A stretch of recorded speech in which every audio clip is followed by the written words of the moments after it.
enquanto a gente vê os juros subindo ao redor do mundo, principalmente ali no Japão, né, tendo uma explosão praticamente nos juros de longo prazo, na China o movimento é exatamente oposto. Você vê juros despencando. E o que eu quero falar hoje nesse podcast é um pouco dessa dinâmica, porque tem coisas que a China ela está de acordo com o resto do mundo, passando pelas mesmas dificuldades, mas também tem uma questão muito peculiar que é específico da China e da forma que o sistema monetário dentro e fora da China são feitos para fazer com que essa história seja um pouco diferente do que a gente imagina. E aqui, claro, sem paixões, o objetivo é analisar os fatos e tentar trazer para você tudo para que você tome sua própria decisão. Então vamos lá.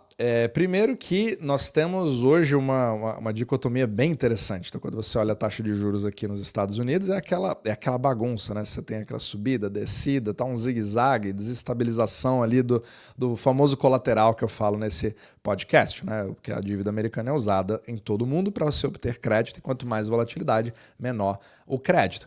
Agora, tá alto, né? Então tá quase ali beirando os 4,5 novamente, criando preocupações. Agora, por outro lado, olha a diferença na China. Você vê despencando. E talvez você fale assim, poxa, então isso é muito bom, porque se os americanos estão pagando muito mais juros para crédito, na China esse crédito está muito mais barato. Significa que agora você pode captar de forma muito mais baixa, mas não é bem assim. E esse movimento, inclusive, também é bastante preocupante, porque ele demonstra claramente que você tem uma enxurrada de dinheiro que está buscando liquidez e segurança. E principalmente quem acompanha os meus vídeos, né, os membros do canal, eles sabem exatamente o tipo de dinâmica que você tem quando os juros são muito baixos. Não significa capital abundante. O problema é exatamente o contrário, onde você tem bancos com medo de emprestar e não querendo fazer a economia girar, mas por autopreservação e não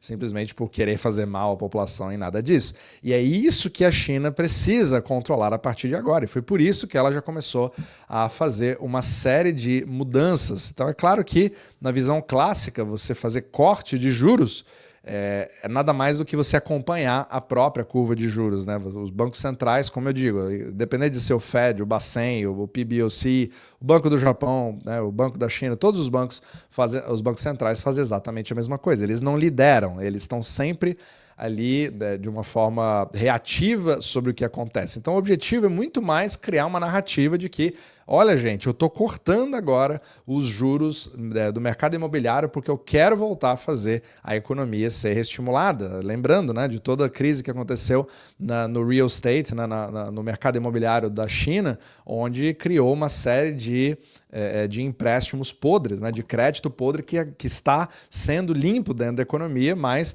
o grande problema é a alavancagem gigantesca no mercado privado dentro da China. Então tudo isso tem que ser consertado. Só que aí você cria como se fosse um estímulo, né? Já foram feitos pacotes fiscais antes, mas agora nós estamos falando de um corte da taxa básica de juros, principalmente imobiliários, tentando recuperar ali o crescimento interno, baseado no consumo de produtos mais duráveis, né? Casa, carro, etc., para poder trazer a economia. Mas olha o problema, você teve um crédito total em abril de 2025 que desabou, porque eles caíram são novos empréstimos bancários que caíram de 3,64 trilhões de yuan e foi para 0,28 trilhões, ou seja, só 280 bilhões de yuan. Foi uma queda gigantesca. Então é o pior desde julho de 2022, praticamente no auge ali da pandemia. E também empréstimos para a família, né? Então, contração ali de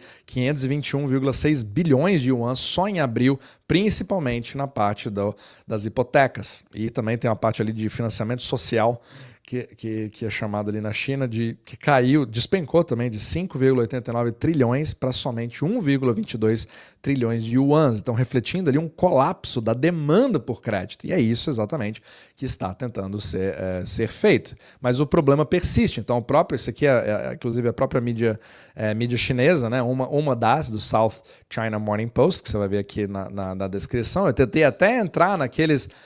você sabe que existe um firewall ali de informação em muita parte da mídia chinesa também. Eu tentei acessar sites específicos da China para pegar esses dados, só que você só vê os estímulos de corte de juros de 2024 e não de 2025. Então eu tentei procurar, mas não consegui encontrar.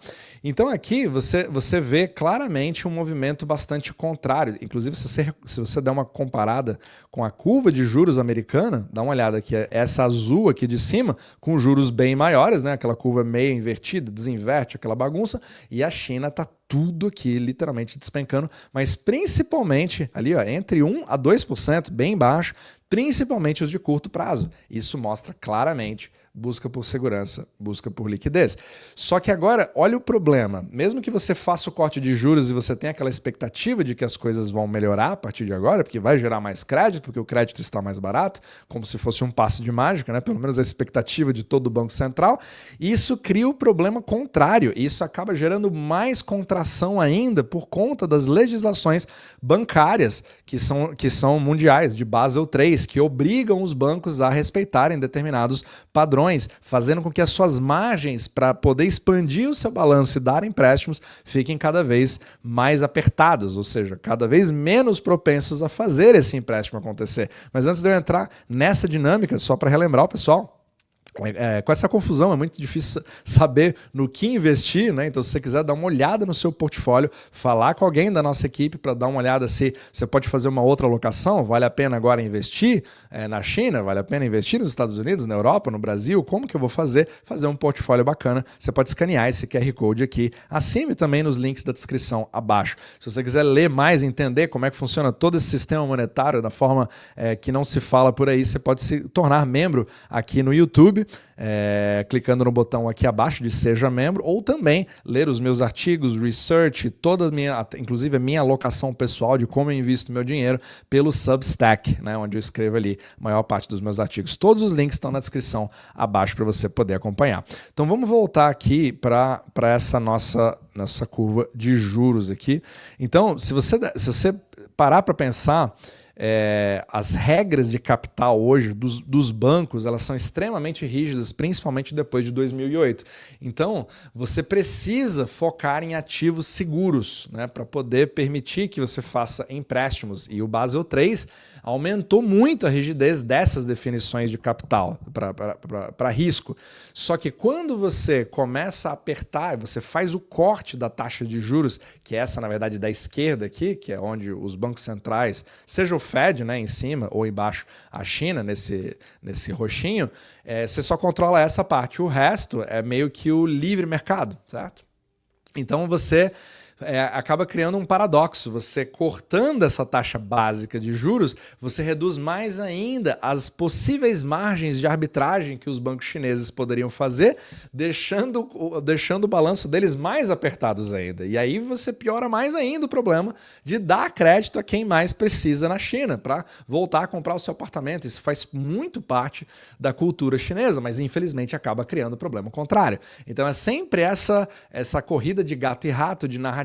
Então a importância hoje, quando você tem um Banco Central falando esse tipo de coisa, é justamente de criar essa narrativa para tranquilizar a população na expectativa de que eles vão, de fato, fazer isso. Agora, enquanto isso, você continua fazendo investimentos via fiscal, tecnologia, etc. E essas são as notícias hoje positivas, que tenta se focar cada vez mais na China, mas você está tentando compensar um problema que está dentro da sua própria economia doméstica. Então é mais ou menos o grande problema que a China vê, pelo menos o maior desafio que se vê até agora. Mas aí fica aquela pergunta, Renaud, você está falando aí dos juros da China, eles estão despencando. Por que você, se você tem um juro que é simplesmente bem mais alto nos Estados Unidos, por que os bancos chineses não fazem aquele famoso carry trade que você tanto fala no podcast, né? Por que eu não pego o dinheiro emprestado a um juro tão baixo na China e faço exatamente o que se fazia no próprio Japão? Pega emprestado na China, com o yuan mais fraco, juro cada vez mais próximo ali de 1% ou até 0%, e vou emprestar nos Estados Unidos, afinal de contas, tá explodindo a taxa de juros. Mas é aí que, na prática, isso não acontece por várias travas estruturais. Primeiro, a China tem controle de capital, ela tem restrições da saída do dinheiro. Então é como se fosse, a China você precisa observar como se fosse uma liquidez represada, com uma panela de pressão. Então a comunicação, inclusive da China, com todo o mercado ao redor do mundo, que é o sistema euro-dólar, que eu sempre falo nesse podcast, os dólares fora dos Estados Unidos, você só se conecta via Hong Kong. É por isso que Hong Kong é tão rica, porque ele é o hub de entrada, como se fosse a porta para toda a liquidez fluir e ter acesso ao mercado de Forex, né, o mercado de cambial para o renminbi, a moeda chinesa. Tanto que existem dois tipos de câmbio. Existe o renminbi dentro da China e existe o renminbi fora da China. Isso, inclusive, é um dos maiores desafios para a internacionalização do próprio yuan para o resto do mundo. Aí você também tem, né, a incapacidade de operar livremente no sistema bancário offshore faz com que esses bancos não tenham muito para onde ir. Então você precisa ter algum tipo de retorno, só sobra o que é menos arriscado, porque os bancos, se você não quer se arriscar, você quer a segurança e a liquidez. Aí tudo se represa nos bonds. E quanto mais você compra de bonds chineses, menor é o juro. Então, como sempre, o preço do bond é inversamente proporcional ao seu juro. Quanto mais movimento de compra você tem, mais o juro despenca. Então, é por esse motivo, que quando você olha um gráfico como esse, normalmente você poderia ver isso como uma coisa positiva, na verdade se trata de aperto de crédito, contração de crédito e literalmente uma expectativa de deflação no futuro. É exatamente o problema que a China vive, é um problema deflacionário. Agora, esse é um problema só da China? Nesse exato momento dá a impressão de que mas não é. O resto do mundo também aos poucos vai começar a sentir cada vez mais esses efeitos, mas é claro, com muito mais retardo por todos os problemas que nós estamos vendo agora, artificiais, de tarifa, de vários tipos de problemas de cadeia de suprimentos, etc., conflitos. Então, tudo isso cria toda a confusão de análise. Mas é super importante dar uma olhada nessa parte dos juros, da curva de juros. Inclusive, é uma coisa que você mesmo pode ver. O TradingView hoje permite você fazer o desenho hoje completo da curva de juros e mostra claramente a grande diferença, né, que você vê aqui no Ocidente, em cima, que representa a maior parte ali dos países desenvolvidos, seja na América do Norte, na Europa, inclusive o próprio Japão, e a China aqui sendo completamente a exceção de tudo. Só que ambos os lados estão vivendo seus problemas internos, seus problemas externos, então vai ser muito interessante a gente ver como a coisa vai se desenvolvendo ao longo do tempo.